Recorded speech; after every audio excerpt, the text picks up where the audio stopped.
सोचिए, एक ख्वाब जहां 11 सितारे सजदा कर रहे थे, एक साजिश भाइयों ने भाई को कुएं में डाल दिया, एक झूठा इल्जाम और जेल की जिंदगी, और फिर एक ऐसा मोड़ जहां सब कुछ बदल गया। अस्सलामु अलैकुम मेरे सभी दोस्तों को। ये वाकया है हजरत याकूब अलैहिस्सलाम और उनके बेटे यूसुफ अलैहिस्सलाम का। एक ऐसी कहानी जहां जुदाई भी है, आंसू भी, और अल्लाह पर ऐसा यकीन जो सालों के अंधेरे को रोशनी में बदल देता है। मोहब्बत, ख्वाब और जलन। हजरत याकूब अलैहिस्सलाम के 12 बेटे थे, लेकिन उन सब में एक बेटा ऐसा था जिसे देखकर उनका दिल सुकून पाता था। वो थे हजरत यूसुफ अलैहिस्सलाम। यूसुफ अलैहिस्सलाम बचपन से ही अलग थे। उनका चेहरा नूर से चमकता था, उनकी बात में मासूमियत थी, और शायद इसी वजह से उनके भाइयों के दिल में धीरे धीरे जलन पैदा होने लगी। एक रात यूसुफ अलैहिस्सलाम ने एक अजीब ख्वाब देखा। सुबह होते ही वो दौड़ते हुए अपने वालिद के पास आए। अब्बा जान, मैंने ख्वाब देखा कि 11 सितारे, सूरज और चांद मुझे सजदा कर रहे थे। हजरत याकूब अलैहिस्सलाम कुछ लम्हों के लिए खामोश हो गए। उन्होंने महसूस किया ये कोई आम ख्वाब नहीं, ये अल्लाह की तरफ से एक इशारा है। उन्होंने यूसुफ अलैहिस्सलाम के सर पर हाथ रखा और नरमी से कहा, बेटा, ये ख्वाब अपने भाइयों को मत बताना, वरना वो तुम्हारे खिलाफ साजिश करेंगे। लेकिन कभी कभी दिल की बातें चुपी नहीं रहती। भाइयों ने महसूस कर लिया कि यूसुफ अलैहिस्सलाम उनके वालिद के दिल के सबसे करीब है। एक दिन वो सब आपस में इकट्ठा हुए। उनकी बातें धीरे धीरे साजिश में बदलने लगी। क्यों ना यूसुफ को कहीं दूर ले जाकर छोड़ दे, या फिर उसे खत्म ही कर दे। आखिरकार उन्होंने एक प्लान बनाया। वो यूसुफ अलैहिस्सलाम को खेलने के बहाने जंगल ले गए। यूसुफ अलैहिस्सलाम को बिल्कुल भी अंदाजा नहीं था कि उनके अपने भाई उनके साथ क्या करने वाले हैं। जब वो एक सुनसान जगह पर पहुंचे, उन्होंने यूसुफ अलैहिस्सलाम को पकड़ा और एक गहरे अंधेरे कुएं में डाल दिया। सोचो, एक छोटा बच्चा, अंधेरा, तन्हाई और ऊपर से अपनों का ही धोखा। यूसुफ अलैहिस्सलाम की आवाज गूंजती रही, भाइयों, मुझे बाहर निकालो, लेकिन कोई वापस नहीं आया। भाई घर लौट आए और एक झूठी कहानी बनाई। उन्होंने यूसुफ अलैहिस्सलाम की कमीज पर झूठा खून लगाया और कहा, अब्बा, यूसुफ को भेड़िए ने खा लिया। हजरत याकूब अलैहिस्सलाम ने कमीज देखी। उनकी आंखों में आंसू आ गए, लेकिन उनका दिल कह रहा था ये सच नहीं है।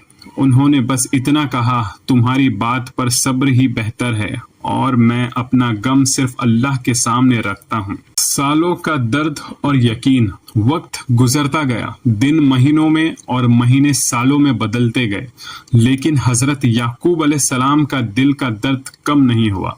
हर दिन, हर रात वो यूसुफ अलैहिस्सलाम को याद करते थे। उनकी याद में रोते रहते थे, इतना रोते कि धीरे धीरे उनकी आंखों की रोशनी चली गई। सोचो, एक बाप जिसका बेटा खो गया हो और फिर उनकी आंखों से दुनिया भी चली जाए, लेकिन फिर भी उनका यकीन नहीं हिला। वो अक्सर कहते, मुझे अल्लाह से वो उम्मीद है जो तुम नहीं जानते। उनके बेटे कभी कभी कहते, अब्बा, आप आज तक यूसुफ को याद करते हो, लेकिन एक बाप का दिल सिर्फ अल्लाह ही जान और समझ सकता है। दूसरी तरफ यूसुफ अलैहिस्सलाम को कुएं से निकाल कर बेच दिया गया और वो मिस्र पहुंच गए। वहां एक अजीम घराने में उनकी परवरिश हुई। यूसुफ अलैहिस्सलाम जवान हुए और उनकी शख्सियत, हुस्न और अखलाक सबको मुतासिर करने लगे।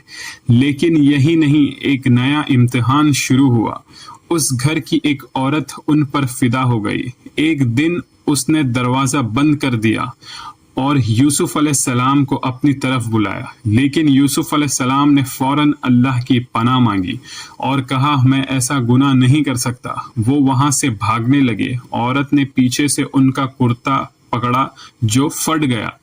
तभी दरवाजा खुला और उस औरत का शौहर सामने था। औरत ने फौरन इल्जाम यूसुफ अलैहिस्सलाम पर डाल दिया। सोचो, एक सच्चा इंसान झूठ के इल्जाम में घिर गया। लेकिन अल्लाह ने उनकी सच्चाई को जाहिर कर दिया। एक गवाह ने कहा, अगर कुर्ता आगे से फटा है तो यूसुफ झूठा है, और अगर पीछे से फटा है तो वो औरत झूठी है। जब देखा गया तो कुर्ता पीछे से फटा था। सच सामने आ गया, लेकिन फिर भी लोगों की बातें रुकने वाली नहीं थी। आखिरकार यूसुफ अलैहिस्सलाम ने जेल को गुनाह से बेहतर समझा और वो कैद में चले गए, लेकिन वही जेल उनकी जिंदगी का मोड़ बन गया। अल्लाह ने उन्हें ख्वाब की ताबीर का इल्म दिया और धीरे धीरे वहीं कैद से निकलकर वो मिस्र के एक अजीम मकाम पर पहुंच गए। बिन्यामीन का वाकया और सच का सामना। जब कहद आया तो यूसुफ अलैहिस्सलाम के भाई अनाज लेने मिस्र आए। यूसुफ अलैहिस्सलाम ने उन्हें पहचान लिया, लेकिन उन्होंने यूसुफ अलैहिस्सलाम को नहीं पहचाना। उन्होंने कहा, अगली बार अपने छोटे भाई को भी साथ ले आना। वो छोटा भाई था बिन्यामीन। जब अगले सफर में भाई बिन्यामीन को लेकर आए, यूसुफ अलैहिस्सलाम का दिल भर आया। उन्होंने चुपके से बिन्यामीन को बता दिया, मैं तुम्हारा भाई यूसुफ हूँ। फिर यूसुफ अलैहिस्सलाम ने एक हिकमत वाली चाल चली। उन्होंने बादशाह का एक प्याला यानी कप बिन्यामीन के सामान में रख दिया। जब काफिला वापस जाने लगा तो आवाज आई, रुको, बादशाह का प्याला चोरी हुआ है। तलाशी ली गई और वो प्याला बिन्यामीन के बैग से निकला। भाई परेशान हो गए। उन्होंने कहा, इसे रोक लो और हम में से किसी और को ले लो, लेकिन उस वक्त के कानून के मुताबिक जिसके पास से चोरी का सामान मिले वही रुकेगा। और इस तरह बिन्यामीन यूसुफ अलैहिस्सलाम के पास रह गए। ये सब एक प्लान था ताकि यूसुफ अलैहिस्सलाम अपने छोटे भाई को अपने पास रख सके। फिर वक्त आया जब सच पूरी तरह सामने आया। यूसुफ अलैहिस्सलाम ने कहा, मैं ही यूसुफ हूँ। भाइयों के चेहरे पर शौक था, डर था और शर्मिंदगी भी थी। उन्होंने सोचा आज हमारी सजा का दिन है, लेकिन यूसुफ अलैहिस्सलाम ने कहा, आज तुम पर कोई इल्जाम नहीं है, अल्लाह तुम्हें माफ करे। ये सिर्फ अल्फाज नहीं थे, ये एक नबी का दिल था जो बदला नहीं बल्कि माफी जानता था। फिर यूसुफ अलैहिस्सलाम ने अपनी कमीज दी और कहा, इसे मेरे वालिद के चेहरे पर रख देना। जब वो कमीज हजरत याकूब अलैहिस्सलाम के पास पहुंची तब उन्होंने दूर से ही महसूस कर लिया, मैं यूसुफ की खुशबू महसूस कर रहा हूँ। लोगों ने कहा, आप अब भी वही पुरानी बातें कर रहे हो। लेकिन जब कमीज उनके चेहरे पर रखी गई तो अल्लाह के हुक्म से उनकी आंखों की रोशनी वापस आ गई और फिर वो लम्हा आया जिसका इंतजार सालों से था। बाप और बेटा फिर से मिले, आंसू, खुशी, सुकून सब एक साथ। फिर यूसुफ अलैहिस्सलाम का बचपन का ख्वाब सच हो गया। 11 भाई और वालिदैन सब इज्जत के साथ उनके सामने झुक गए। ये था वाकया नबियों की। अगर आपको पसंद आया हो तो लाइक, शेयर और सब्सक्राइब ज़रूर करें। ऐसे ही और इबरत भरे वाकया के लिए जुड़े रहिए। अल्लाह हाफिज़। मिलते हैं अगले वाकया के साथ।